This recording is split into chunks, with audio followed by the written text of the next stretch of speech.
پاکستان تحریک انصاف کے چیئرمین عمران خان نے کہا کہ امپورٹڈ حکومت نے میلے جلسے کی کوریج کو ٹی وی اور یوٹیوب پر روک دیا۔ اپنے ٹویٹر ہینڈل پر انہوں نے کہا کہ حکومت نے یوٹیوب بھی میرے خطاب کے دوران بند کر دی۔ ایسا قدم ان لوگوں کی مایوسی کو ظاہر کرتا ہے، ذاتی مفاد کے لیے پاکستان کو سیاسی اور معاشی انتشار کی طرف لے کے جا رہے ہیں۔ پابندی سے پاکستان کے ڈیجیٹل میڈیا پر بھی نیگیٹو افیکٹ آئیں گے، کیونکہ ڈیجیٹل میڈیا میں کام کرنے والے بہت سے لوگوں کے روزگار پر اس کا اثر پڑے گا۔ ان کو یہ سمجھنے کی ضرورت ہے کہ وہ لوگوں کی خواہش کو نہیں دبا سکتے، لوگ حقیقی آزادی چاہتے ہیں۔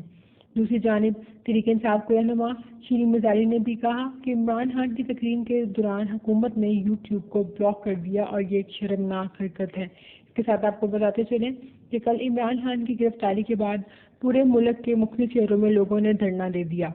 بنی گالہ میں لوگوں کی بڑی تعداد عمران خان کی سپورٹ میں آ گئی، جبکہ لاہور میں لبرٹی چوک میں بھی دھرنا دیا گیا، جو کہ آج صبح ختم کر دیا گیا ہے اور آگے کا لائحہ عمل بتانے تک کوئی بھی بات نہیں کی جا رہی۔